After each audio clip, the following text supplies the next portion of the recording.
आसिम मुनीर पहले आईएसआई का चीफ था, इमरान खान ने हटा दिया, इमरान खान को जेल में डाल दिया गया अमेरिका के समर्थन से। फिर आसिम मुनीर का उदय हुआ और सेना प्रमुख बनकर वो पाकिस्तान में बैठ गया। इतने से जो संतोष नहीं हुआ, भारत के ऊपर पहलगाम का हमला किया गया 22 अप्रैल को। इसके तार जुड़ते हैं 18 अप्रैल से, जब उसने ओवरसीज पाकिस्तानियों की एक मीटिंग की थी और उसमें टू नेशन थ्योरी मतलब जिन्ना की थ्योरी पर काम करने की बात उसने कही थी, हिंदू मुसलमान अलग करने की उसने बात कही थी। ऑपरेशन सिंदूर हुआ, पाकिस्तान के लोगों को उसने भरमाया कि ऑपरेशन सिंदूर में उसने जीत हासिल कर ली है, जिसके एवज में उस शख्स को पाकिस्तान की सरकार ने इनाम दिया।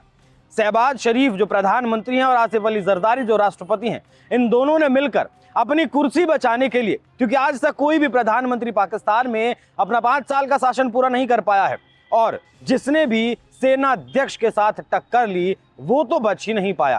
ताजा उदाहरण इमरान खान था, आज जेल में बंद है सिर्फ इस वजह से क्योंकि इनाम में जो घड़ी मिली थी, या फिर कहें कि पुरस्कार के तौर पर, सम्मान के तौर पर एक जो घड़ी मिली थी, उसे इमरान खान ने कम दाम में खरीद लिया। इस वजह से इमरान खान पाकिस्तान में एक 9/11 की जेल में बंद हैं। आज से बंद नहीं है, 2 साल से वो बंद है।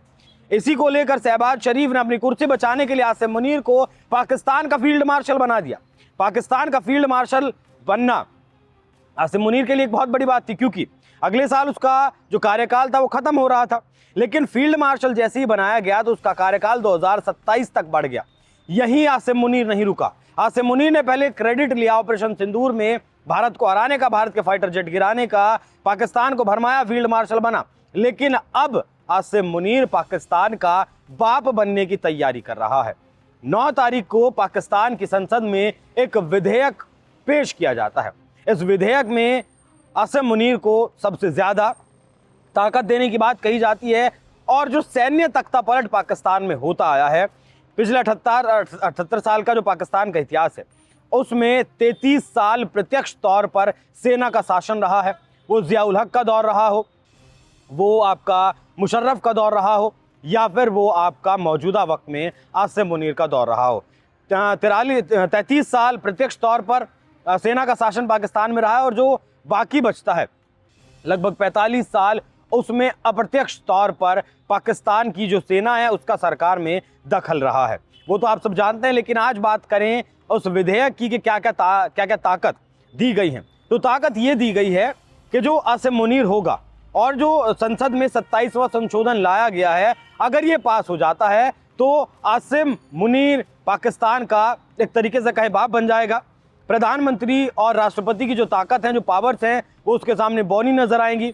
थल सेना हो, वायु सेना हो, या फिर सेना अध्यक्ष हो, सबकी जो नियुक्ति है वो अनुमोदन तो राष्ट्रपति और प्रधानमंत्री करेंगे, लेकिन आखिरी फैसला किसका होगा? आसिम मुनीर का होगा।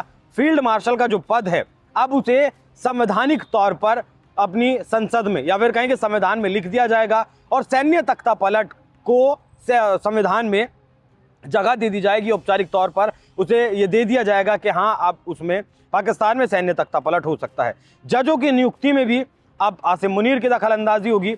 राज्यों को जो राजस्व जाता है, केंद्र सरकार जो राजस्व इकट्ठा करती है और राज्यों को जो राजस्व देती है, उसमें भी अब आसिम मुनीर की दखल अंदाजी रहेगी। वो बजट घटाया जाएगा और वो दिया जाएगा सेना को। कहा गया है कि जो इमरजेंसी पड़ती है सेना के ऊपर, जिस तरीके से ऑपरेशन सिंदूर जैसी बात हुई, उसमें सेना को ज्यादा पैसा चाहिए होता है, तो ये पैसा कहाँ जाएगा सेना के पास से, वो सब जानते हैं। क्योंकि पाकिस्तान की जो $400 बिलियन की इकोनॉमी है, उसमें $50 बिलियन का योगदान अकेला उनकी सेना देती है पाकिस्तान की। बहुत बड़ी भूमाफिया पाकिस्तान की सेना वहाँ है। कहीं ट्रस्ट वो चलाती है, कहीं धंधे वहाँ चलाती है। वो पैकिंग का धंधा हो, सामान बनाने का धंधा हो, प्रोडक्शन का धंधा हो, या फिर ज़मीन कब्जा करके उसे बेचने का धंधा हो, तमाम धंधे वो करती है। पाकिस्तान की जीडीपी में लगभग 12.5% का योगदान देती है। लेकिन जो विधेयक आया है, क्या वो पास हो पाएगा? क्योंकि जो पाकिस्तान का ऊपरी सदन है उसमें 96 सदस्य हैं, 5 सदस्य अभी नॉमिनेट नहीं किए गए हैं, तो उनकी संख्या फिलहाल 91 है और 2/3 बहुमत चाहिए पास होने के लिए। तो 64 की संख्या ये चाहिए होती है। तो बड़ा सवाल है, पीटीआई के ऐसे में यहाँ 24 सांसद हैं, मतलब हैं तो निर्दलीय है, लेकिन वो पीटीआई समर्थित हैं और वो विरोध कर रहे हैं आसिम मुनीर का। जो और छोटे छोटे दल हैं पाकिस्तान में, वो भी लगातार आसिम मुनीर का विरोध कर रहे हैं, इस बिल का विरोध कर रहे हैं, और इस बिल को तानाशाही से जोड़कर वो देख रहे हैं और पूरे पाकिस्तान में इस वक्त छोटे छोटे जो राजनीतिक पार्टियां हैं पाकिस्तान की, वो प्रदर्शन कर रही हैं। तो आज ऐसा वो गणित क्या है, क्या इमरान खान की पार्टी पीटीआई आसिम मुनीर का जो सपना है उसके ताबूत में आखिरी कील ठोक पाएगी? तो सबसे पहले बात करते हैं ऊपरी सदन की। पाकिस्तान पीपल्स पार्टी के पास 25 सीटें यहाँ हैं। निर्दलीय जो मुख्य रूप से पीटीआई के समर्थित हैं उनके वहाँ 24 इनके आपके सांसद हैं। बाकी पीएमएलएन के 19 सांसद यहाँ पर जमीयत उलमाए इस्लाम के साथ हैं। इस्तेहाक पाकिस्तान पार्टी के 6 हैं। मुख्य तौर पर बात करें तो पीपीपी और पीएमएलएन यही दो लोग हैं, ये दो पार्टियां जो मुख्य रूप से समर्थन कर रही हैं, क्योंकि पीपीपी से आसिफ अली जरदारी आते हैं और पीएमएलएन से शहबाज शरीफ आते हैं। एक के 25 सांसद हैं, एक के 19 सांसद हैं, दोनों को मिलाकर 44 सांसद होते हैं। और जो आंकड़ा है, जो जादुई आंकड़ा है 64 का, वो पार नहीं हो पाता है। तो यहाँ ये बिल रुक सकता है। बात अगर निचले सदन की करें तो 336 सीटें वहाँ हैं, वहाँ भी 50% प्लस 1 चाहिए होगा, तो वहाँ आसानी से ये बिल को पास करवा सकते हैं, क्योंकि पीएमएलएन के पास यहाँ 112 सांसद हैं और पीपीपी के पास यहाँ पर 73 सांसद हैं और इमरान खान के जो समर्थक हैं वो 119 सांसद हैं। तो यहाँ निचले सदन में वो आराम से इस विधेयक को पास करवा सकते हैं। लेकिन ऊपरी सदन, जिसे सीनेट भी पाकिस्तान में कहा जाता है, वहाँ जो सबसे ज़्यादा संख्या है वो पीपीपी की है, 25 सांसद हैं उसके बाद संख्या बल है इमरान खान की पार्टी के पास, पीटीआई के पास जिसके 24 सांसद हैं, पीएमएलएन जिस पार्टी से शहबाज शरीफ आते हैं उसके 19 सांसद हैं।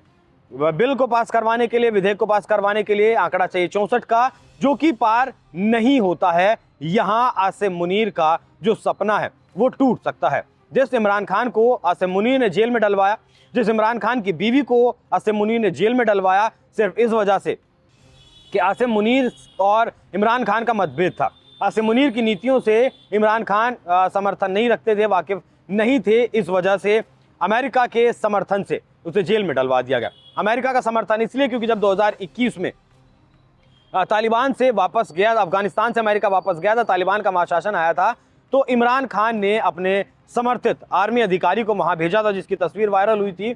और अमेरिका इस बात को पचा नहीं पाया था, बर्दाश्त नहीं कर पाया था, और यहीं से फिर आसिम मुनीर का उदय हो जाता है। आज भी डोनाल्ड ट्रंप 3 बार आसिम मुनीर से मुलाकात कर चुके हैं। इससे पहले मुशर्रफ भी अपने परमाणु हथियारों की चाबी अमेरिका को सौंप कर, ये CIA का दावा है, CIA के पूर्व अधिकारी का दावा है कि अपने परमाणु हथियार की चाबी मुशर्रफ ने सौंप दी थी। उस टाइम जॉर्ज बुश उस वक्त राष्ट्रपति हुआ करते थे, और अब आसिम मुनीर डील कर रहा है। तो देखिए, आसिम मुनीर को ये सम्मान मिलना या फिर पाकिस्तान में राष्ट्रपति और प्रधानमंत्री के ऊपर भी उसे बिठा देने की बड़ी वजह है। एक तो उसने झूठ प्रचारित किया कि ऑपरेशन सिंदूर में उसने भारत के हमले का माकूल जवाब दिया। दूसरा, वो डॉलर्स लगातार अपने कटोरे में मांग कर ला रहा है। वो अमेरिका से $550 मिलियन की डील करना हो, आपका रेयर अर्थ मिनरल्स को लेकर कंसाइनमेंट अमेरिका भेजना हो, या फिर $400 मिलियन अमेरिका से अपने हथियारों को के रखरखाव के लिए लेना हो, या फिर लगभग $40 बिलियन का IMF से लोन मिलना हो अगले 10 सालों में। अभी हाल फिलहाल में भी लगभग $1.1 बिलियन की किस्त IMF की तरफ से पाकिस्तान को दी गई है। इस सब के पीछे अमेरिका का हाथ है, इस सब के पीछे डोनाल्ड ट्रंप का हाथ है, क्योंकि ट्रंप का हाथ आसिम मुनीर के ऊपर है, इसलिए क्योंकि उसे ईरान में भी एंट्री चाहिए और उसे अफगानिस्तान में भी एंट्री चाहिए, अफगानिस्तान का बगराम एयरबेस भी चाहिए। तो कई सारी वजहें हैं जिसकी वजह से आसिम मुनीर को अब पाकिस्तान का बाप बनाने की तैयारी चल रही है। लेकिन जो संख्या बल है, जो गणित है, वो पीटीआई उसे बदल सकती है और आसिम मुनीर के ताबूत में ये आखिरी कील ठोकने का काम इमरान खान कर सकते हैं। आपको क्या लगता है, क्या इमरान खान इस काम को कर पाएंगे? अपनी राय हमें कमेंट बॉक्स में जरूर बताइएगा। नमस्कार।